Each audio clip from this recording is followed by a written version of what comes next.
Assalamualaikum warahmatullahi wabarakatuh. Nama saya Nurhayratul Fauziyah dari kelas E. Di sini saya akan mempresentasikan mata kuliah Bahasa Indonesia. Yang pertama, tentang sejarah bahasa Indonesia. Nah, bagaimana sejarah bahasa Indonesia? Secara historis, bahasa Indonesia berasal dari prasasti Melayu kuno dari Kerajaan Sriwijaya. Nah, sejak abad ke-7 Masehi, Kerajaan Sriwijaya sudah menggunakan bahasa Melayu sebagai bahasa kenegaraan mereka.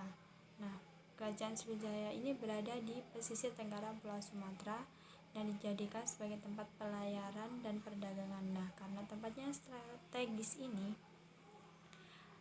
banyak penduduk dari luar kerajaan atau bangsa asing yang datang dan saling melakukan kontak dengan penduduk pribumi.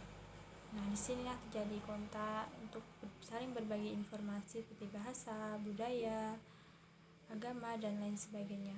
Nah, disinilah bahasa Melayu mengalami perluasan. Bahasa Melayu pun berbeda-beda di setiap tempatnya. Nah, saat kolonial Belanda menjajah Indonesia, mereka pun beranggapan bahwa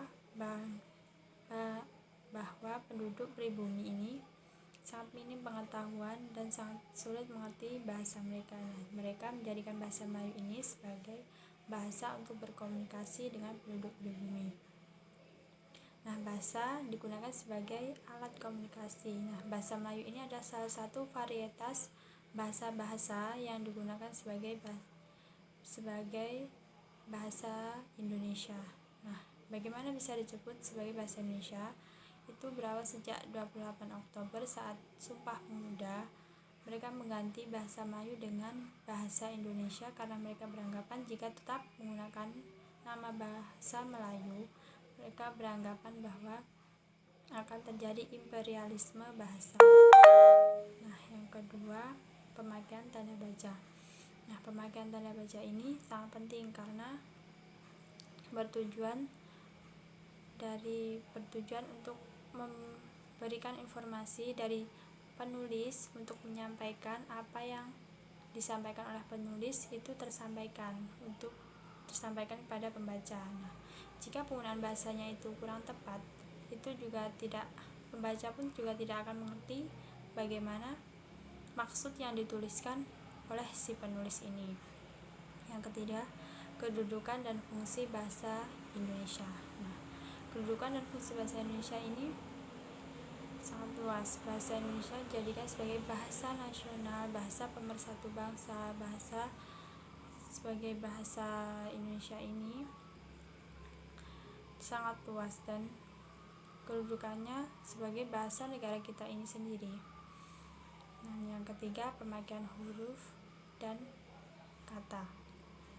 Pemakaian huruf dan kata ini juga sangat penting karena seperti penggunaan huruf kapital yang berada di awal kalimat itu juga sangat penting. Jika penempatannya tidak tepat atau berada di akhir, berada di tengah, itu akan menjadikan kata-kata yang kurang bagus ya karena penempatannya yang tidak tepat.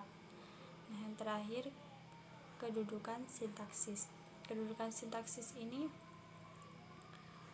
keberadaan dan keterkaitan sintaksis dari cabang ilmu pengetahuan antara bahasa yang lainnya seperti fonologi, morfologi, dan semantik.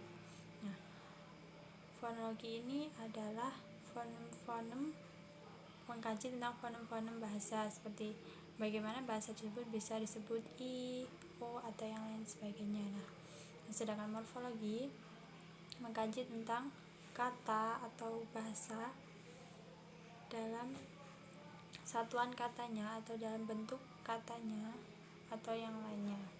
Nah, sedangkan semantik itu lebih membahas tentang bentuk kata atau intonasi dari kata tersebut, bagaimana cara membacanya, bagaimana urutan-urutannya.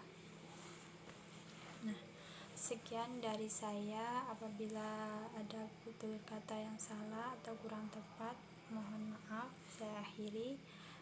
Wabillahi taufiq wal hidayah. Wassalamualaikum warahmatullahi wabarakatuh.